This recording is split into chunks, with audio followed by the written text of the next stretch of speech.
My name is Cadence. I work the closing shift at a small dive bar in the quieter part of my town.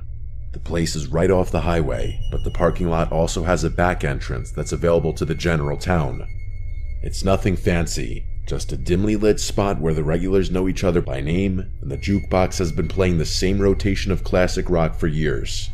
Most of our customers are locals, truckers passing through, and the occasional lost tourist looking for a stiff drink.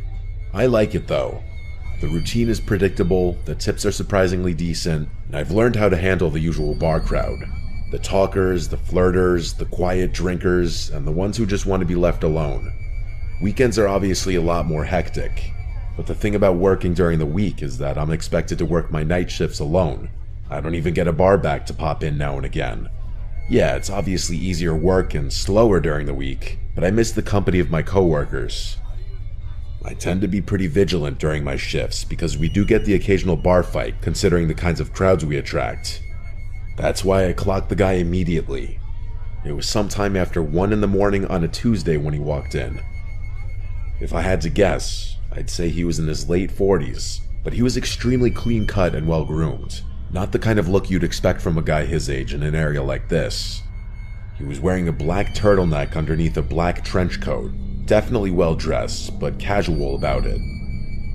I'm not sure how to explain it, but he had this aura of sophistication about him that makes you think of money. Real money, not the loud look at me kind. He glanced around slowly before walking swiftly over to the bar and taking a seat. I also remember him having oddly good posture, but that's neither here nor there. When I walked over, he glanced at the bottles behind me and ordered something top shelf without hesitation. As I was pouring his drink, he asked me if I liked working here with a smile on his face. It was a normal enough question, so I answered him honestly. I told him yeah and smiled back. I then made a joke about being a bartender or something. I wish I could say I got a creepy vibe from him, but that's not the energy he was giving off.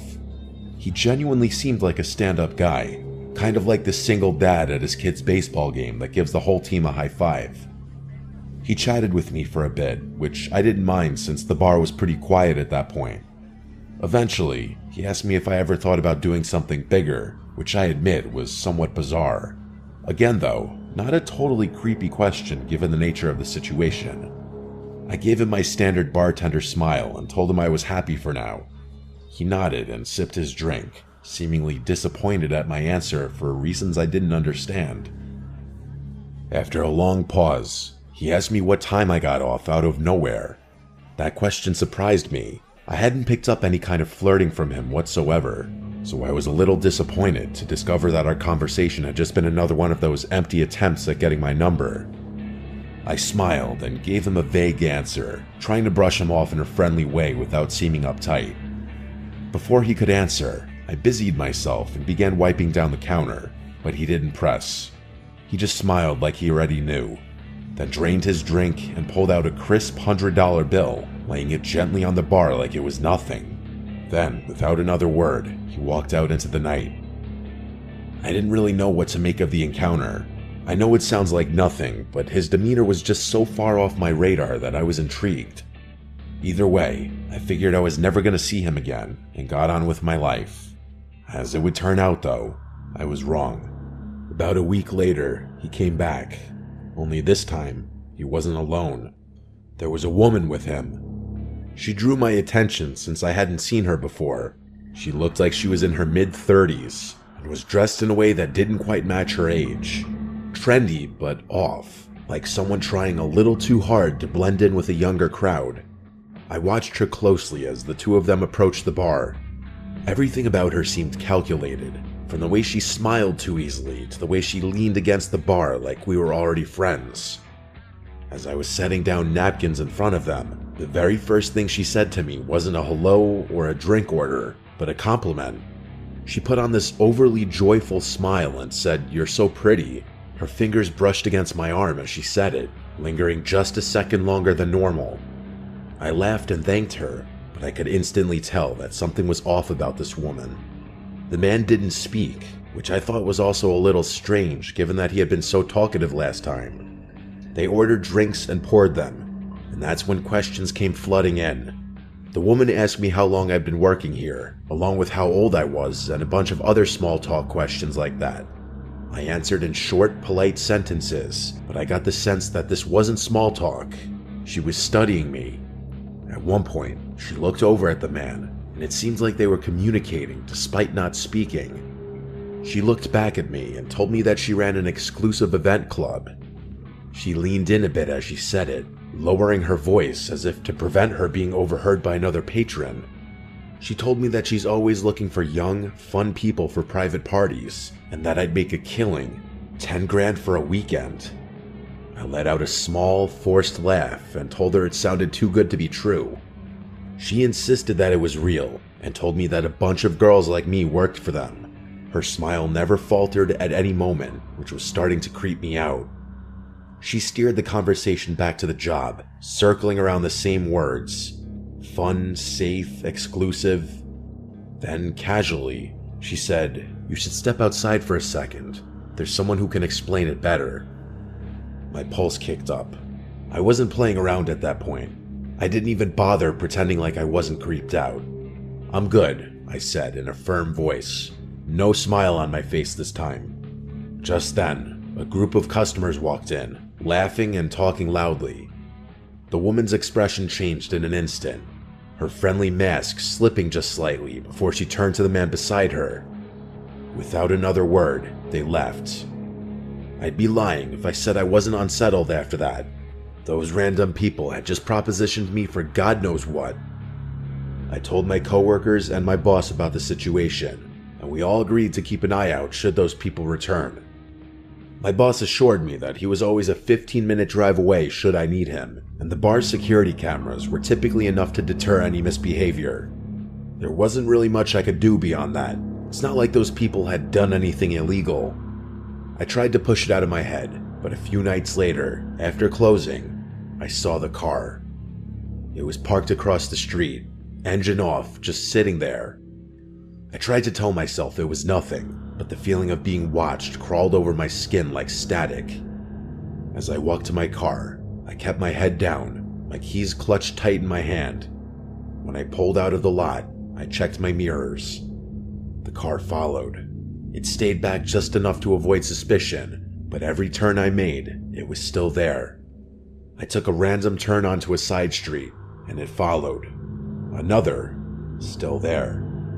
I started freaking out internally. I knew it was them. I forced myself to stay calm, to think. Then, without hesitating, I navigated and pulled into the parking lot of a police station, gripping the wheel so tightly my knuckles practically turned white. The second I pulled in, the car sped off. Nothing happened after that for a while, but I knew it wasn't over. It turned out I was right. It was a slow weekday shift, barely anyone coming in. By midnight, I was wiping down the counter, half thinking about closing early, when the door creaked open. It was the woman. I immediately sent my boss a text as inconspicuously as I possibly could. I looked back up, and the woman was staring at me with that same artificial smile. She walked slowly to the bar and sat down with her hands folded neatly. I was debating just telling her to leave when she said, "Thought I'd come check on you." My stomach started twisting, but I did my best to hide it. I told her we were about to close and that she had to leave, but she made this pouty face and asked for just one old-fashioned. I thought about denying her, but I figured pouring the drink would stall her long enough for my boss to arrive. So I turned around and got started, trying to keep my cool. And then I heard it. The soft, unmistakable click of the front door shutting. I whipped around. The woman was gone. I felt this awful pit in my stomach as I stepped toward the entrance. Through the glass, I saw it. A black van idling just outside. Without thinking, I locked the door as quickly as I could. But then, metal rattling from the back door. Someone was trying to get in. I didn't think. I grabbed the heaviest thing I could, a metal shaker, and clutched it like a weapon as I dialed 911 with my other hand. There was no way the police would get there in time, so I thought about making a run for it out the front door, but I didn't for whatever reason. I was bracing myself for a fight when I saw headlights pulling into the lot. It was my boss. The sounds on the back door suddenly stopped, and a few seconds later, the van pulled out of the lot with a screech. I embraced my boss and told him what had happened, and he said he had gotten the license plate of the van as it was leaving. When the cops arrived, my boss reviewed the security footage with them. It was worse than I had imagined. Just before the woman left, the cameras had captured 2 masked figures crouching near the front door, waiting. There was another person in the back who was banging on the door with his fist, clearly trying to flush me out to the front. It was downright horrifying. To make matters worse, the plate number my boss had caught turned out to be unregistered. It's been quite a while since this incident, but no progress has been made. The only good news to come out of the whole thing is that my boss doesn't make me work alone anymore. Despite that, I'm still extremely uneasy anytime I'm scheduled for a night shift. I still question how they knew I'd be working alone. It doesn't make any sense. Even now, I often think about what would have happened had I given in to fear and run out the front door.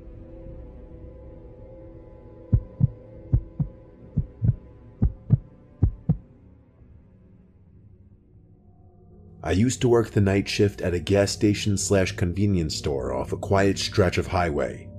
I say used to because after what happened to me a few months ago, I won't work a night shift again.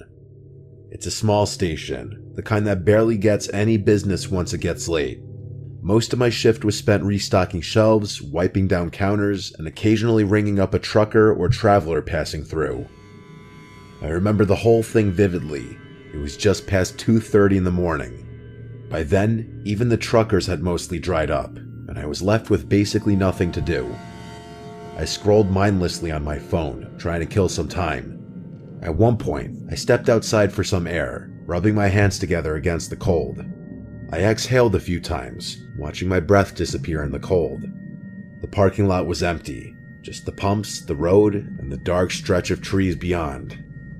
The neon sign flickered faintly, and I remember it being hazy out, like you could literally see the moisture in the air. Even with the highway not too far off, it was pretty silent out there. Right as I was about to walk back towards the store, I noticed something move out of the corner of my eye. I whipped my head around and realized there was a person standing behind one of the pumps. How had I not noticed him earlier? He was wearing a dark red hoodie with a hood up, and he had both hands shoved in his pockets. There wasn't a car in sight, so he obviously wasn't fueling up. The only thing was, he didn't seem to be heading towards the store either. He was just standing there, half turned toward the store like he was watching me. At first, I figured maybe he was waiting for someone, but something about the way he moved rubbed me the wrong way. He was kind of shuffling about in this circular pattern. I entered the store, but made sure to keep an eye on him through the glass. I kept track of him while pretending not to, hoping someone would drive up and pick him up or something. But after a few minutes, he started walking toward the door, slow at first, then suddenly pushing inside like he'd made up his mind all at once. He walked up to the counter, but didn't say anything right away, just stared at me like he was sizing me up. Then, in a rushed, almost rehearsed way, he muttered that his car had broken down just before the pumps. He said he needed a jump or maybe just a little gas to get to the next town. I was literally shocked. He wasn't even trying to make his story believable. Like, I couldn't believe he actually expected me to buy his BS story. I offered to call a tow truck instead. No, he said, too quick, shaking his head. He just needed a flashlight, maybe some help checking under the hood. Something was definitely off, that much was true. The way he spoke, the way he watched my reaction, it felt like a test. To be fair though, people walking into gas stations at that hour are usually a little strange, and I started wondering whether he actually needed help and was just an odd person or on something. I asked him where his car was parked, and he told me it was just beyond the highway entrance. I was obviously skeptical, but then he pointed at the monitor behind me. I turned to look at the screen, and to my surprise, there actually was a car parked out there. I thought to myself, oh crap, maybe this guy really does need help. And that's when it hit me. I had literally just been outside, and I would have remembered a car parked out there. I glanced back at the monitor, and saw the slightest movement near the car's back bumper. Someone was crouching just out of view, A cold wave of dread hit me. I forced a casual smile and agreed to help the guy, but not before telling him I needed to grab my phone from the back office. I turned slowly, not wanting to spook him, but the second I was out of his direct sight, I slammed my hand onto the emergency panic button under the counter. The alarm went off instantly, screeching through the store. I expected him to attack me, but what he did instead was even more unsettling. His nervous energy disappeared. No more fake urgency, no more shifting from foot to foot. He actually relaxed. His whole body language shifted, and then he smiled. Not a panic smile, not an embarrassed one either. A slow, knowing grin, like he had all the time in the world, like this was amusing to him. I was in shock. I didn't even have time to get physical with him. In one fluid motion, he turned and bolted. I ran to the monitors just in time to see both of them take off. Not toward the car, but into the woods behind the station. The car just sat there, engine off, headlights off. No one inside. By the time the police arrived, it was exactly as I saw it. The car was still there, but the men were gone. No footprints leading away, no sign of them anywhere. And then one of the officers pointed something out. Something I hadn't noticed before. The front passenger door was open. There had been a third person inside the whole time. The police took my statement down, I turned over the surveillance footage, and that was that. A few days later, they followed up with me. They had the car towed and ran the plates. Turned out, it had been reported stolen nearly a week earlier, over 100 miles away. No one had come forward to claim it, no reports of missing persons, no other crimes linked to it, just an abandoned vehicle in the middle of nowhere with no explanation. That was months ago and still nothing. I don't know why convenience stores are such popular targets, but I can say for sure that I will never work another night shift again.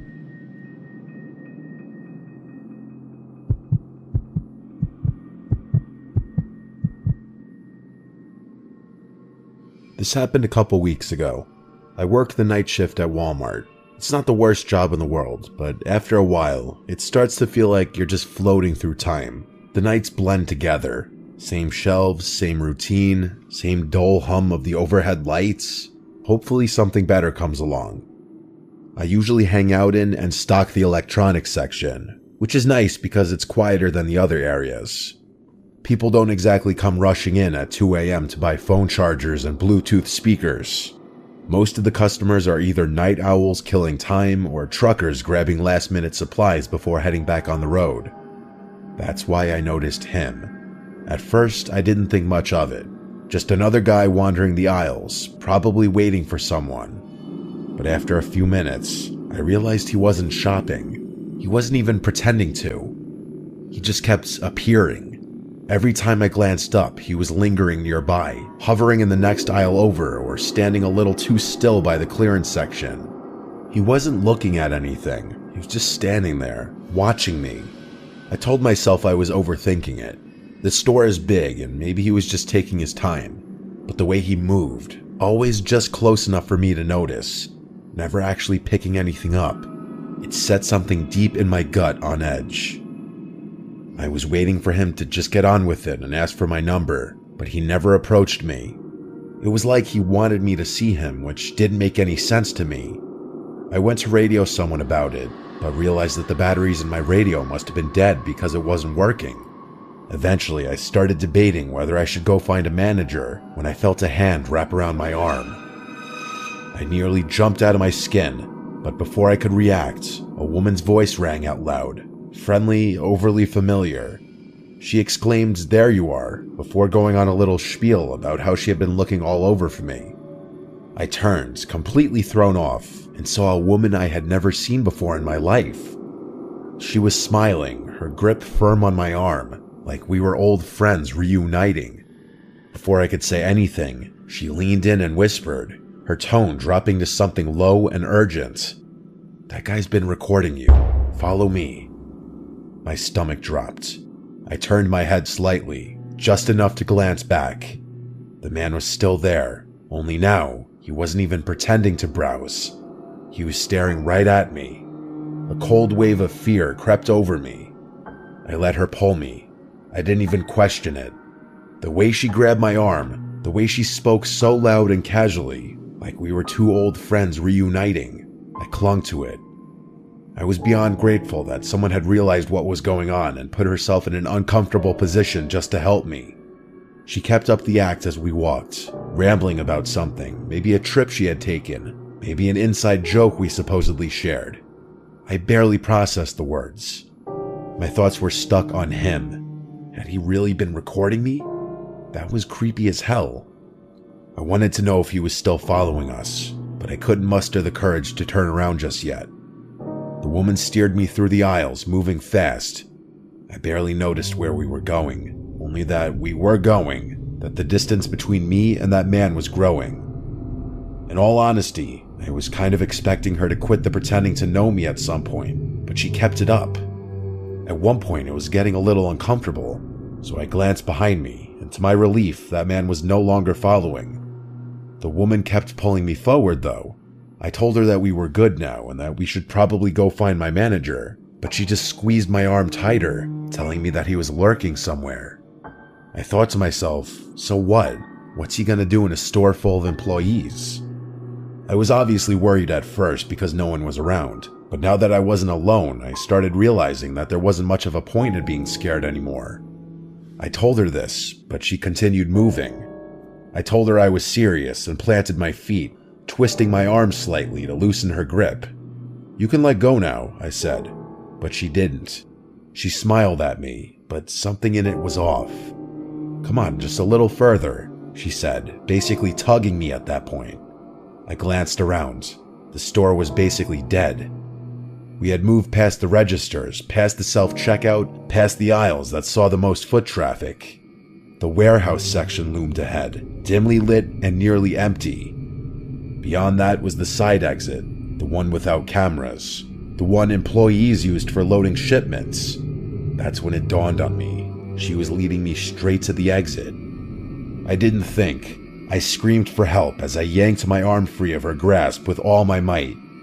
She lost her grip just enough for me to pull free. I didn't waste another second. I turned and ran toward the front of the store. As I fled, she yelled out something behind me. She yelled for me to come back, followed by my name, which I hadn't given her. I kept running until I saw one of my coworkers who was running toward me, most likely reacting to my screaming. I told him to call security, which he promptly did. That woman was long gone, though. By the time I told my story to the security guards, that woman and that man were nowhere in sight. They reviewed the security footage, and just as I suspected, the woman and man walked into the store together. She had been with him the entire time. The man's face was clear as day in one of the frames, but hers was always turned away. I had a feeling she was the mastermind behind the whole thing, so I was infuriated that the cameras hadn't picked her face up. Every second of it had been planned. The police got involved, and the whole thing went down as a failed abduction attempt. I'm still waiting for a resolution about it. That man should definitely be easy to track down, given his face was caught on camera. I have no idea how that woman knew my name. That's what terrifies me the most. Those people hadn't just picked me at random. I was a direct target.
Story 10: The Haunted Campsite.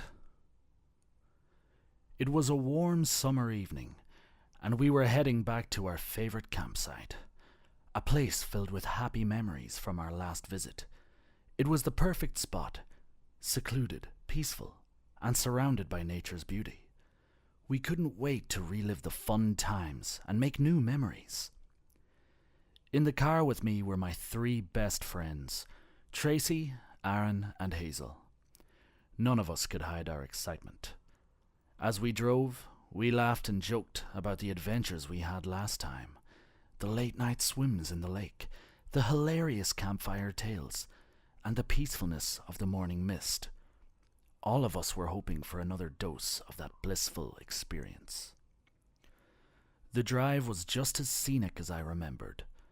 The winding road took us through dense forests and across sparkling streams. Everything seemed perfect until we turned onto the familiar dirt path leading to the campsite. As we approached, something felt off. The air grew colder, and the chirping of birds was replaced by an eerie silence. When we finally arrived, our hearts sank. The place looked nothing like we remembered. The once lively and welcoming site was now abandoned and in ruins. The picnic tables were overturned, the fire pit was filled with cold, wet ash, and the cabins were in disrepair, with broken windows and doors hanging off their hinges. The vibrant greenery had turned into a tangled mess of overgrown weeds and dead plants, as if the place had been deserted for years. A chill ran down my spine as I stepped out of the car. It was hard to believe this was the same place where we had so much fun. I could see the same confusion and disappointment on my friends' faces. How could this have happened in just a few months? We decided to set up camp anyway, hoping that things might not be as bad as they seemed. Once everything was finished, we sat around the campfire, trying to shake off the unsettling feeling. But the more we looked around, the more questions arose. Why was the campsite abandoned? What could have caused this sudden change? Tracy was the first to voice what we were all thinking. "This is so weird," she said, her voice tinged with unease. "It's like everyone just up and left in a hurry." Aaron nodded, examining the ground around the fire pits. "Look at this," he called out, pointing to a pile of abandoned camping gear. "Who leaves all their stuff behind like this?" Hazel shivered and hugged herself, trying to shake off the cold that seemed to seep from the very ground. "I don't like this," she said quietly. "Something bad must have happened here." We decided to explore the campsite to see if we could find any clues about all of this. As we wandered around, the full extent of the decay became apparent. The cabins, once cozy and inviting, were now dilapidated, with their wooden frames rotting and windows shattered. It felt like we had stepped into a ghost town.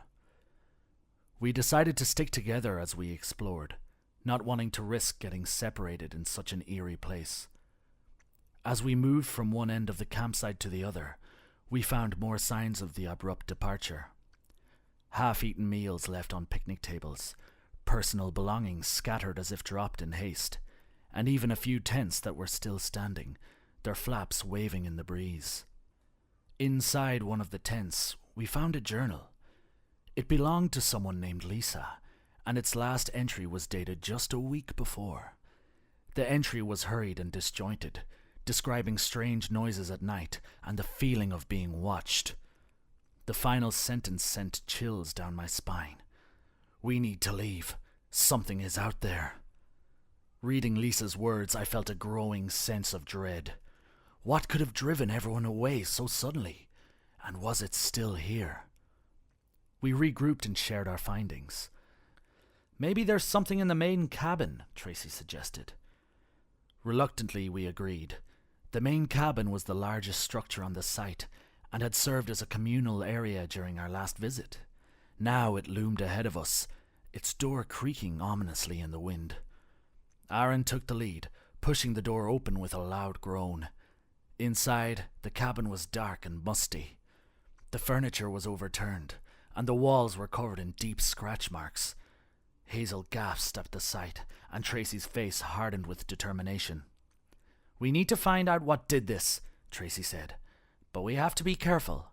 Whatever it was, it might still be around." The cabin, which used to be a cozy, welcoming place, now looked like something out of a horror movie. The windows were broken, the door was ajar, and the roof had partially caved in. It was clear that no one had been here for a long time. Inside the cabin, we found scattered papers, broken furniture, and a pervasive sense of dread. Hazel picked up a faded map from the floor. It showed the layout of the campsite and had several areas marked with red X's. One of those X's was right where we had set up our tents. As we continued to search, we found more disturbing signs. An old campfire site had a circle of burnt and blackened stones, but no wood or ashes, almost as if the fire had burned unnaturally hot. Nearby, we discovered a small, dilapidated building that had once been the campsite's supply shed. The door hung loosely on its hinges, and inside we found rusted tools, empty shelves, and a foul, musty smell. The main cabin, which had been the heart of our previous adventure, was in the worst shape.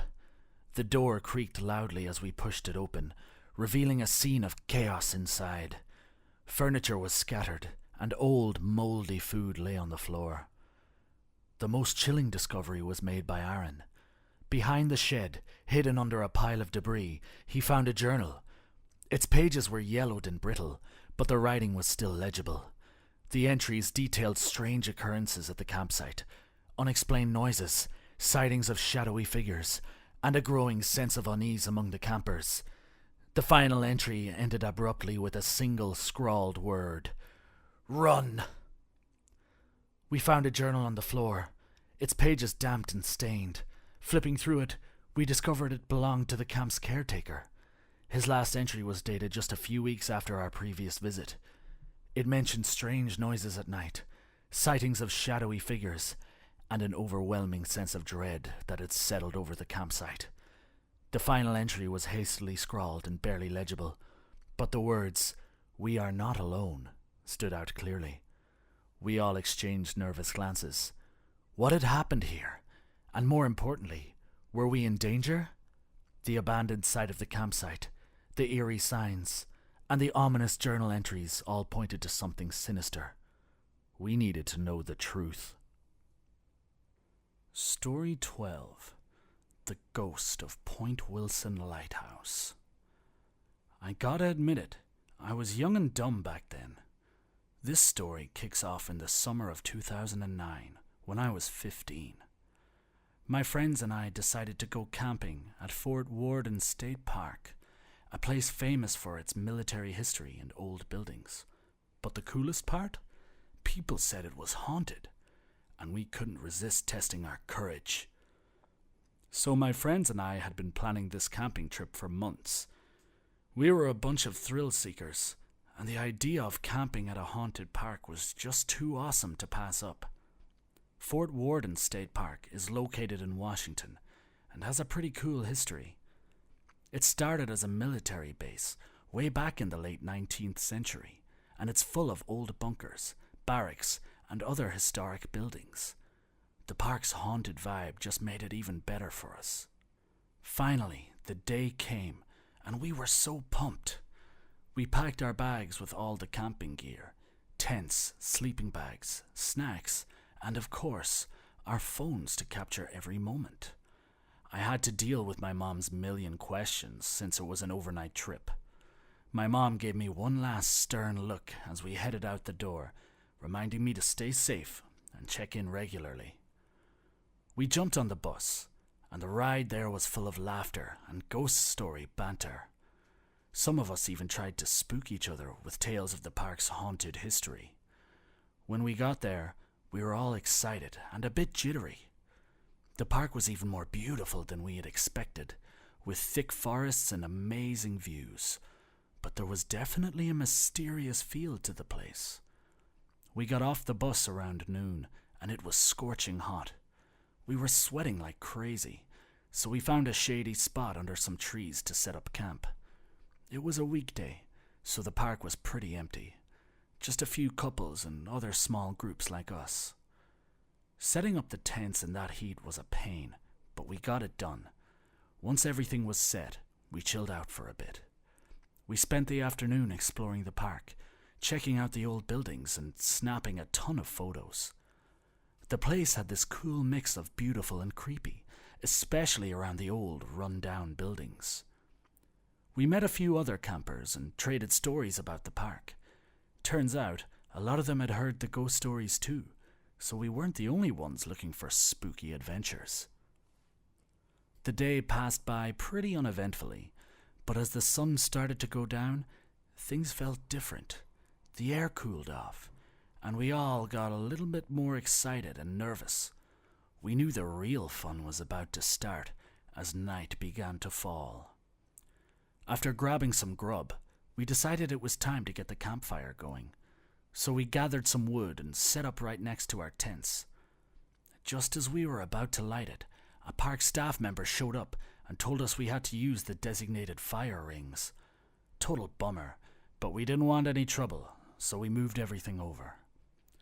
Once we got the fire going in the fire ring, the vibe changed. We all settled around the fire, sharing snacks, laughing, and of course, telling ghost stories. The spooky tales we'd read online felt a lot more real in the flickering light, with the dark, dense forest all around us. "See? Nothing strange here. No ghosts," Mark said confidently, as we sat around the fire. We all laughed and tried to shake off the eerie feeling creeping in. But deep down, I think we were all a little on edge, waiting for something spooky to happen. As midnight rolled around, we started getting tired. One by one, my friends headed back to the tents, leaving just Mark and me to put out the fire and tidy up. The night was pitch dark, and my flashlight barely cut through the blackness. We were joking around about how uneventful the night had been when, out of nowhere, I heard a crying sound. "Did you hear that?" I asked Mark, my eyes darting around. But he just shrugged and teased me, saying I was a coward and that the spooky stories had gotten to me. I tried to calm myself, thinking it was just my imagination, until my phone buzzed, making me jump. Mark laughed again, and I felt embarrassed. I looked at my phone and saw it was Jenny. She'd left her phone by the fire and was too freaked out to come back for it. Great. Reluctantly, I agreed to fetch it for her. Mark said he had to go pee and left me alone in the dark. Trying to act cool, I whistled as I walked back to the campfire. Just when I thought things couldn't get any weirder, I heard footsteps rushing towards me. My heart raced. "Mark, if that's you trying to scare me, it's not funny," I called out. But there was no reply, just the echo of my own voice. Suddenly, a cold hand grabbed mine. I nearly screamed. A little girl, about 5 or 6, in a Barbie dress, was standing there, crying. "Can you find my dad for me?" I let out a breath I didn't realize I was holding, relieved she was just a lost kid. I knelt to comfort her, but then this awful, stinking odor hit me, making me gag. But soon, it faded as quickly as it came, and I thought we must be near some trash bins. The girl said her dad was at the beach by the lighthouse, so I agreed and walked her there. We made our way through the campground, her cold hand clutching mine. It felt off, but I thought she was just scared. After about 15 minutes, we reached the beach. It was eerily quiet, with no one around. I asked if this was where her dad was camping, and she nodded, pointing at the lighthouse. Standing on the empty beach, I looked at the lighthouse the girl pointed to. The place was completely deserted, making the whole thing even creepier.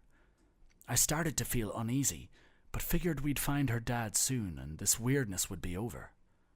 As we got closer, the wind picked up, and the waves crashed harder against the shore.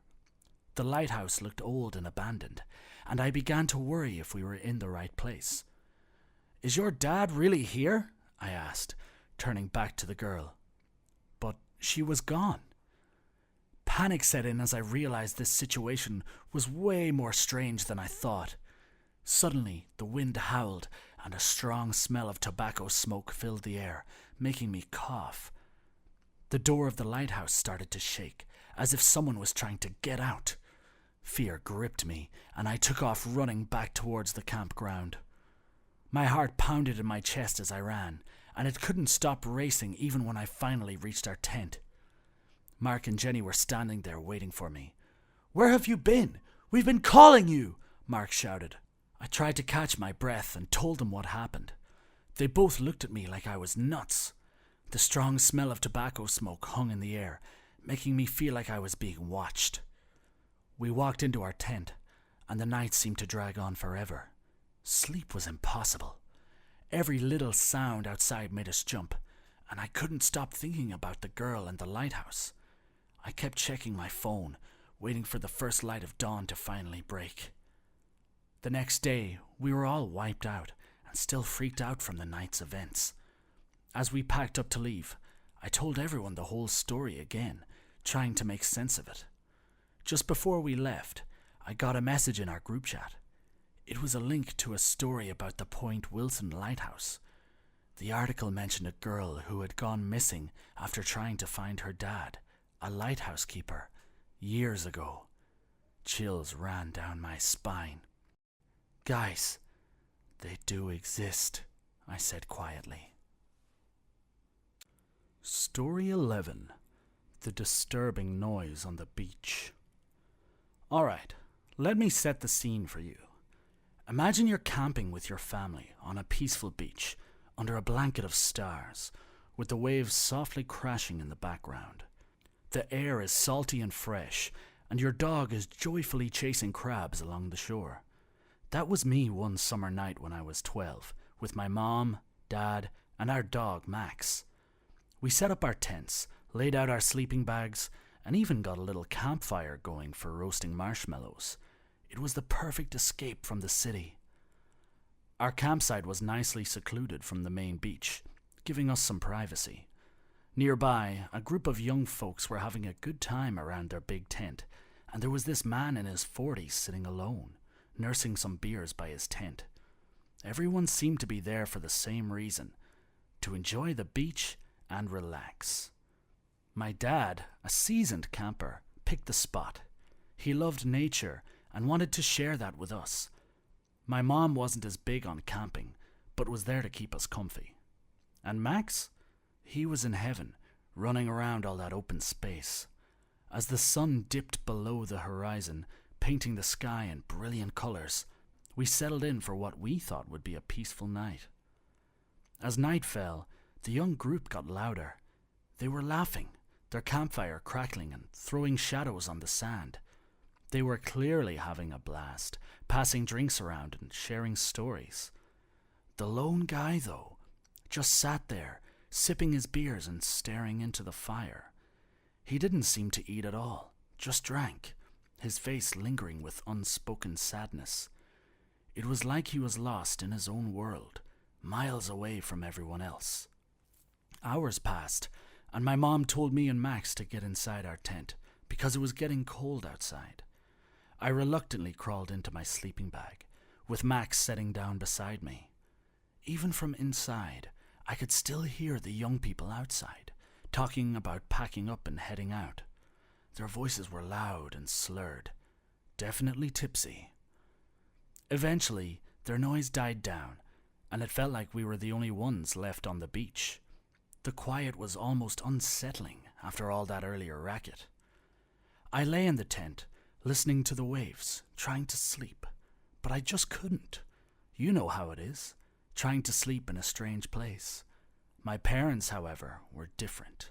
They were exhausted from a long week of work and had already fallen asleep. Their steady breathing was the only sound in our tent. It was just me and Max, wide awake in the dead of night. Suddenly, I heard it. A faint, crunching sound of footsteps in the sand. My heart skipped a beat. Max perked up, ears alert. The footsteps got closer, then stopped right outside our tent. I held my breath, straining to hear. Suddenly, a shadow loomed over the tent, and something like a stick pressed its point and slid against the fabric. Max started to growl, a low, warning sound deep in his throat. The footsteps then moved away, growing fainter until they vanished into the night. I let out a shaky breath, trying to calm my racing heart. Just when I thought it was over, a loud, sharp noise shattered the silence. It sounded like gunfire. Max barked loudly, but I quickly hushed him. My parents woke up, and my dad immediately grabbed his phone, whispering urgently. He told us to stay put while he went to check things out. Time seemed to drag on as we waited for him to come back. Every second was filled with tension, our minds racing with worst-case scenarios. Then another shot rang out, cutting through the stillness. Panic gripped us. We feared the worst, that something terrible had happened to my dad. Just when the tension felt unbearable, we heard footsteps approaching our tent again. We froze, and I was ready to defend us when suddenly my dad's voice broke through the fear. He was back, gasping for breath, and he had bad news. There was a gunfight, and we needed to move fast. We hurried to pack a few essentials, our hearts pounding with every passing second. My dad led the way, keeping a firm grip on Max's leash to keep him quiet. We moved cautiously through the dark, guided only by the faint moonlight. The sound of distant gunfire echoed across the beach, adding urgency to our steps. We made our way to an old, abandoned boat we had noticed earlier. It was half buried in the sand, hidden behind a dune. My dad told us to stay low and stay silent. We huddled together, trying to catch our breath and calm our racing hearts. Max lay quietly at our feet, as if sensing the danger. From our hiding spot, we could see two men scouring our campsite. They must have been the ones outside our tent earlier. A chill ran down my spine. My dad whispered that we needed to stay hidden until the police arrived. He had managed to call 911 before we left the tent, but it would take time for help to get there. The men then moved closer to our hiding spot, their flashlights sweeping the sand. We held our breath, hoping they wouldn't find us. Just as they were about to reach us, a loud wail pierced the night. The men stopped, exchanged hurried words, then rushed away, seemingly afraid of getting caught. We watched them retreat, relief flooding over us. But we knew we weren't safe yet. We stayed hidden until we heard the distant sound of sirens. The police had arrived, but the men were gone. Soon, a couple of officers approached us, taking our statements while others continued to investigate the situation. Then we came back to our tent, packing up the rest of our stuff before they escorted us home. The next morning, my dad got a call from the police. He had to go in for more questioning and came back with chilling news. The man who had been alone by his tent was found dead, shot twice in the chest. It turned out he had been involved in a serious case, and the men who were searching for him were the ones we heard that night. I felt a chill run down my spine as I realized we had narrowly escaped a nightmare. That night changed how I see camping forever. We were lucky to get out of there unharmed, but the memory of that night will always haunt me.